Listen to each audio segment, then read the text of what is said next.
Do you ever wonder where the tide goes when you sigh?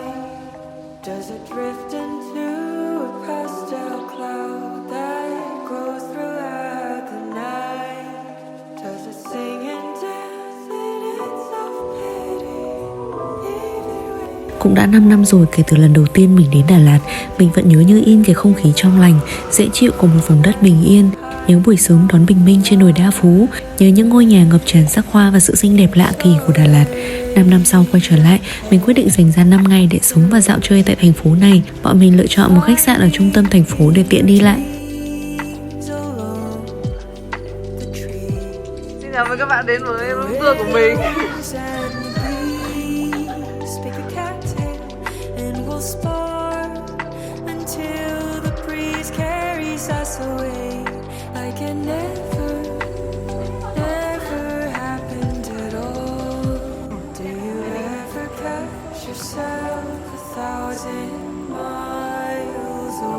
Đập để vỡ mà.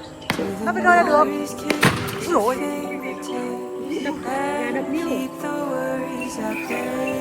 xin giới thiệu đây là con người vì công việc. Cơm có thể chưa ăn. Trông ngon thế nhỉ? Hấp dẫn đấy. Nó từng ngày đúng luôn mà.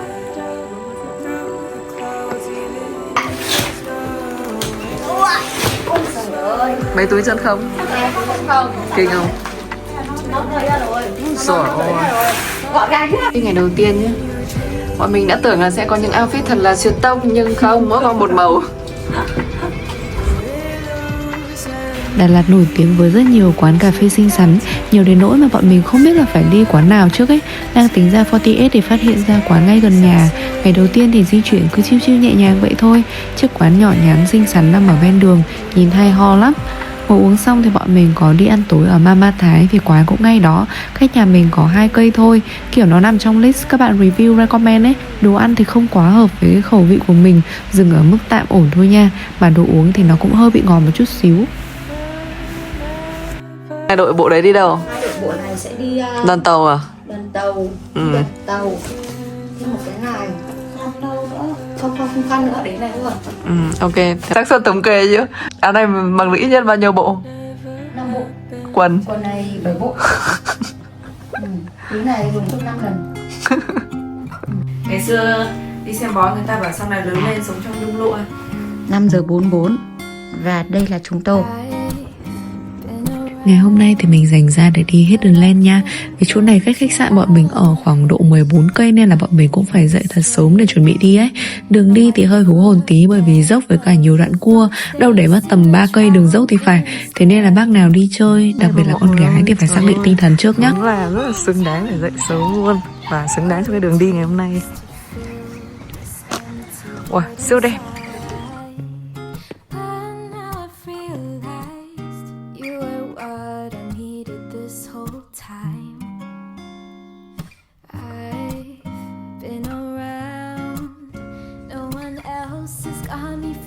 Hidden Land nằm ẩn mình giữa triển đồi thông xanh, được bao bọc bởi núi non trùng điệp, thế nên nơi này mang một vẻ đẹp nguyên sơ, tách biệt hoàn toàn ra khỏi sự ồn ào của trung tâm thành phố. Ở đây thì mọi người sẽ cảm nhận được bầu không khí trong lành của núi rừng, tiếng chim hót líu lo, tiếng mấy em cún, tiếng thông reo rì rào và hít hà mùi hương của đất trời cây cỏ. Thực sự là một trải nghiệm đánh thức mọi giác quan, khiến tâm hồn của mình trở nên thư thái. Mình nghĩ rằng đẹp nhất thì mọi người nên đi Hidden Land vào buổi chiều. Nhưng mà nếu đi chiều thì tối về đường đi có phần hơi e ngại một xíu.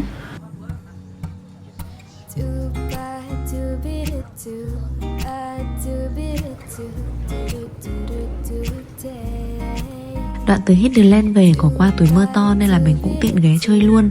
5 năm trước ghé túi mưa to, thực sự mình đã phải ngạc nhiên bởi vì quán mộc mạc mà quá đỗi xinh xắn. Quán có đến vài gian nhà nhưng mà góc nào cũng được decor tỉ mỉ và chỉn chu. Đợt này quay trở lại, túi mưa to vẫn xinh đẹp và đông khách như ngày nào. Đồ uống ngon và mình còn mê mệt dàn cúc họa mi được trồng trước quán.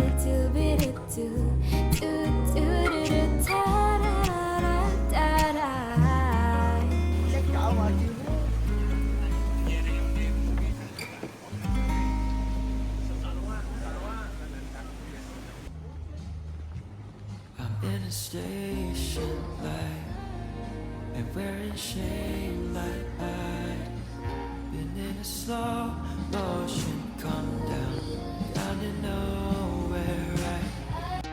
With every light up, I'd spend the whole night. I've been running on a wire till I'm hearing nothing.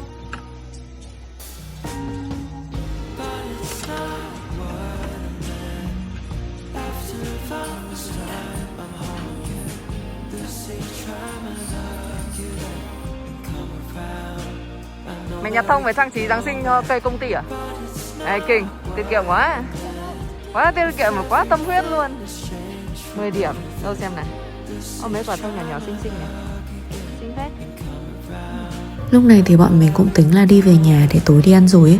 Nhưng mà cái chỗ ăn nướng lại em đúng ở cái khu đồi Dã Chín này. Thế nên là giờ mà đi về thì mất 7 cây. Sang tối lại vòng lại 7 cây thì nó có hơi ngại ấy. Nên là từ túi mưa to mình qua nốt bên Dốc Thị chơi.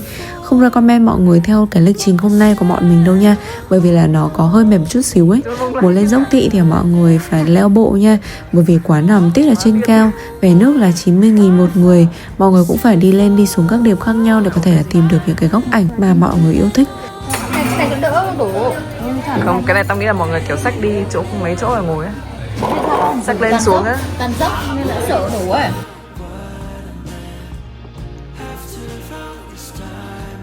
Chân một chân trước một chân sau này, đầu gối không được khép này, phải mở ra này. Đấy. Phùng cái tay ra, khép mắt này.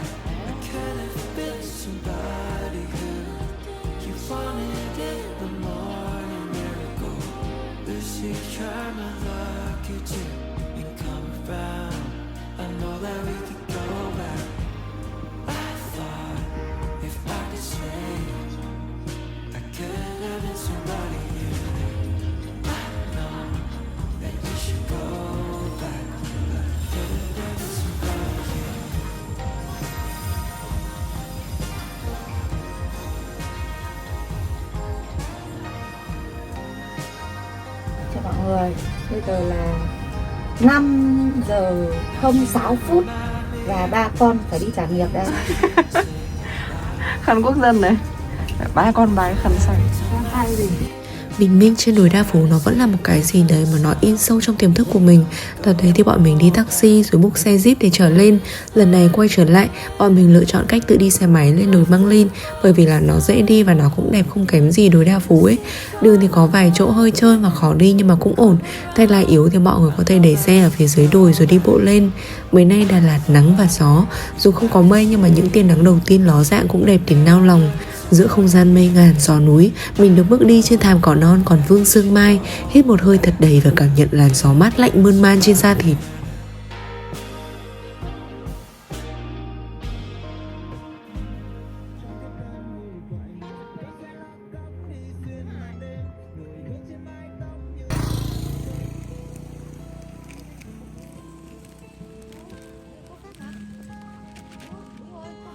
Spring is the season that wakes me alive, and fall is the season to contemplate life. Oh, I don't know what is it exactly in this time of year that makes them Sữa đậu nành nguyên chất.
sẽ đi vào cái đoạn ở dưới hồ Tuyền Lâm. Cái đoạn này ngày xưa mình đã từng nhìn thấy, nhưng mà hôm đấy đến trời tối quá, cách đây 5 năm. Nhìn nó hơi bị sợ ấy, nên là không dám xuống. Sau 5 năm thì mình quyết định quay trở lại và trông nó rất là chill luôn ấy.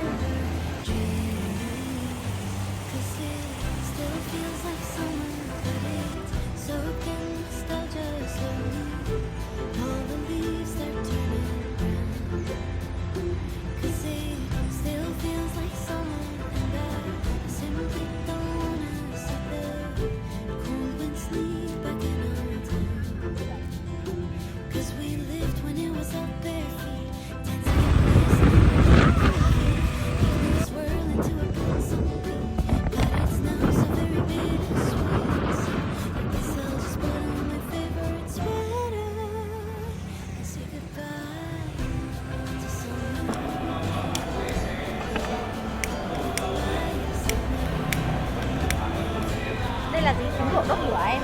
Dạ. Đây nó gọi là trứng luộc đốt lửa. Trứng luộc bầu.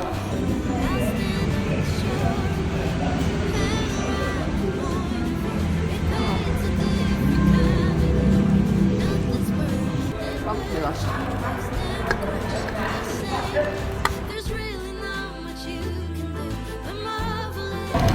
Ủa? Đỉnh à? Tuyệt vời đúng không? Trời ơi, tuyệt vời. Quán local luôn mà. Đúng cái vị mà trong Sài Gòn đó nữa. Thấy không? Cái vị lẩu, Cái vị lẩu cá. canh cá, cá chua Sài Gòn. Đúng rồi. Nó lãng mạn rồi.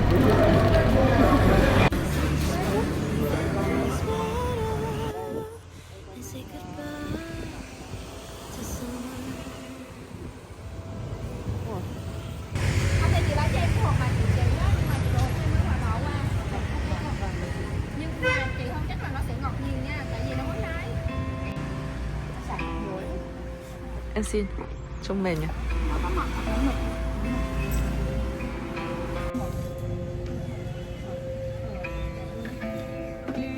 Cái này chắc hơn, ta thích cái này hơn. Nó dai hơn tí.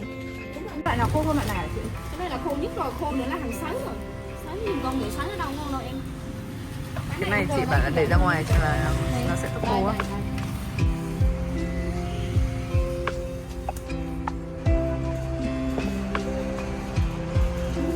Sẽ mua được hồng với cả khoai lang giấy để mang về.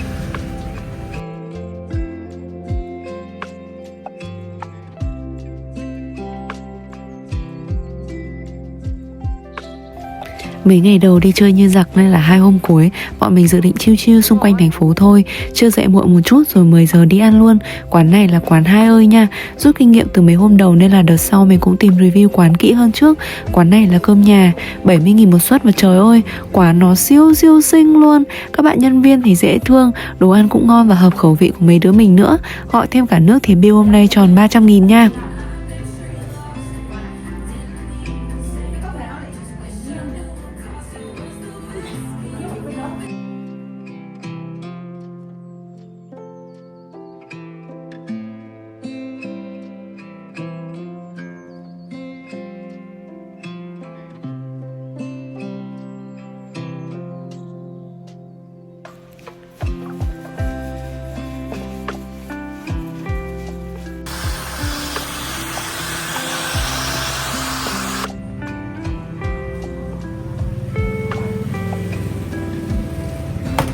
Gội đầu xong xuôi thì bọn mình ghé cà phê Tùng, một quán cà phê local nổi tiếng với tuổi đời hơn 60 năm mà có lẽ ai cũng biết khi nhắc tới Đà Lạt.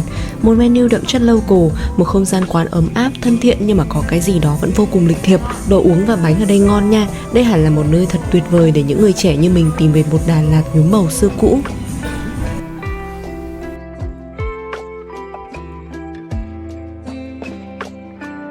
Đường phố Đà Lạt đẹp đến nỗi mà đi đại một nơi gần nhà thì nó cũng cỡ này này. Chiều nay thì để chiều lòng con bạn mình, mấy đứa rủ nhau đi quán cà phê chụp ảnh Giáng sinh. Quán này là Villa de Hiver. Mình cũng không biết là đọc có đúng không, nhưng mà quán trang trí theo kiểu gấu bông này, cây thông này, kiểu vai Giáng sinh nó rất là xinh xắn luôn ấy. Mọi người order nước ở ngoài rồi vào chọn bàn nha. Quán trông như vậy thôi nhưng mà càng đi sâu vào thì lại càng rộng. Có một cái giá sách lớn ở phía đằng sau này nữa. Đợt này đi đúng mùa nên là nhiều quán trang trí lễ hội đẹp lắm. Bác nào mà muốn chụp ảnh Giáng sinh thì có thể tham khảo nha.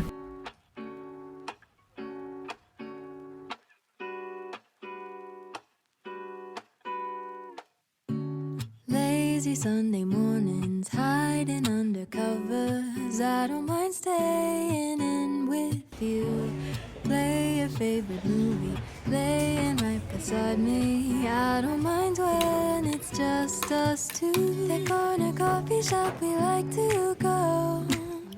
Late night walks with you to take me home. With you I never feel. Ngọc sáng à? These little songs make me glad to call you mine, and you have got my head in the clouds. All that I need is your body next to me on rainy days. Just need your company, don't need too much. Just your simple love and it's the simple joy. Ngày cuối cùng ở Đà Lạt, mấy hôm trước còn chưa biết đi đâu ăn gì mà đến hôm cuối này ấy, mình tìm ra bao nhiêu chỗ để chơi để ăn mà còn một ngày thôi thì không thể thử hết được. Sáng bọn mình dậy muộn, sau đó ghé qua The Last Garden để ăn trưa. Bên trên trông nhỏ xíu xíu vậy thôi mà xuống dưới thì siêu rộng. Quán còn có cả chỗ làm workshop này, còn đi xuống một tầng nữa là chỗ để ăn trưa. Mình mê cái sân vườn ngập tràn cây hoa này lắm. Menu ở The Last thì có cả Âu và Á nha, khá nhiều đồ. Tuy nhiên thì đợi đồ ăn có hơi lâu một chút xíu. Đồ uống thì thật sự khiến mình phải wow luôn. Mấy hôm ở Đà Lạt thì có lẽ đây là quán có đồ uống ngon nhất, đặc biệt là cốc trà hoa hồng này. Mà đồ kiểu như hoa quả, rau củ ở Đà Lạt thì nó tươi khỏi bàn luôn, vì đồ ở đây mọi người trồng được mà. Đồ ăn thì highly recommend các bác nên thử mấy món bò ở đây. Đồ ăn thì ngon kiểu 50-50 nha. Quan trọng là các bác phải chọn đúng. Đây là món bò mà chúng tôi rất tâm đắc, chúng tôi phải gọi lại lần 2. Đây là lần 2 của chúng tôi. Chị thích cái nước hoa hồng. Mấy hôm ở Đà Lạt thời tiết trộm vía lắm. Đến ngày cuối này thì nó có hơi mưa một chút xíu thôi. Bọn mình định ghé cung đường Bắc Âu, chỗ có hàng thông này. Mà chỗ này địa điểm hot quá nên là cũng đông bạn ghé chơi lắm. Thế nên là bọn mình chạy quanh tìm chỗ chụp về cái cây thông bé bé này. Bạn mình tìm mãi mới mua được nên là kiểu gì cũng phải làm mấy tấm ảnh Giáng sinh trước khi quay trở về Hà Nội. Được cái là đất Đà Lạt đi đâu cũng đẹp. Bước ra đường thôi là chỗ nào cũng ưng mắt nên là chỗ nào đông bọn mình cũng bỏ qua luôn. Xong xuôi thì buổi tối cuối cùng bọn mình lại đi ăn nướng, quyết tâm phục thù cho bữa nướng hôm trước. Đây là cửa hàng nướng Mậu Dịch nha. Vì chưa đặt bàn nên là mình được ăn ở cơ sở phía dưới là Chiếc Dương. Mình thề là khi mà mình xem review ấy, người ta quay lên đúng mấy cái bàn nướng chứ không hề biết là quán siêu to, siêu đẹp và kiểu cái vibe nó vô cùng ấm áp như thế này. Mấy đứa bọn mình kiểu bị sốc văn hóa luôn ấy. Nhưng mà vì còn khá sớm nên là bọn mình đặt bàn 6:30 rồi chạy lên quán cà phê của quán bên trên để chơi. Sốc tập 2 luôn. Với góc nào của quán cũng đẹp, cũng có gu mà lại không có khách mấy ấy. Bọn mình hỏi mấy bạn nhân viên thì mới biết là quán cà phê này thì không có đông, chủ yếu là khách đợi bàn ăn nướng thì ghé chơi thôi. Yao ở quán thì ngon lắm. Bọn mình cũng mua flan về để mai lên máy bay ăn, chứ giờ này thì để bụng ăn tối mất rồi. Nhìn cái menu viết tay thôi là mình đã ưng cái bụng rồi đấy. Đồ nướng của quán thì ngon nha. Mọi thứ đều rất là sạch sẽ và chỉn chu. Suốt của bọn mình ăn là gọi combo luôn. Có thịt bò, có sườn heo, có tôm. Một set này thì 3 đứa ăn cũng nhiều lắm. Ăn mãi mới hết. Trừ việc hôm nay có vẻ là quán ướp hơi quá tay ra thì thật sự là bọn mình không có gì để chê quán luôn. Trời ơi, sau ngày cuối rồi mà trải nghiệm cứ tốt như thế này thì bọn mình lụy Đà Lạt mất thôi.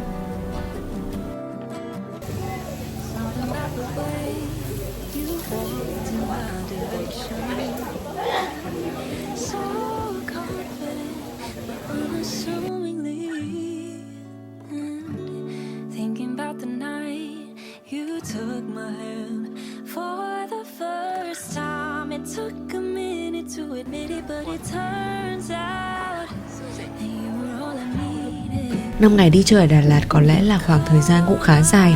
Nếu lần sau có quay trở lại, có lẽ mình sẽ sống chậm hơn một xíu, kiểu ở 2-3 hôm để đổi gió này, đổi không khí sau những áp lực của công việc. Nếu bạn mình cũng làm freelance thì có lẽ là ở cả tháng cũng ok. Đà Lạt đẹp, đường phố sạch sẽ, con người thân thiện và thật sự là một nơi đáng sống.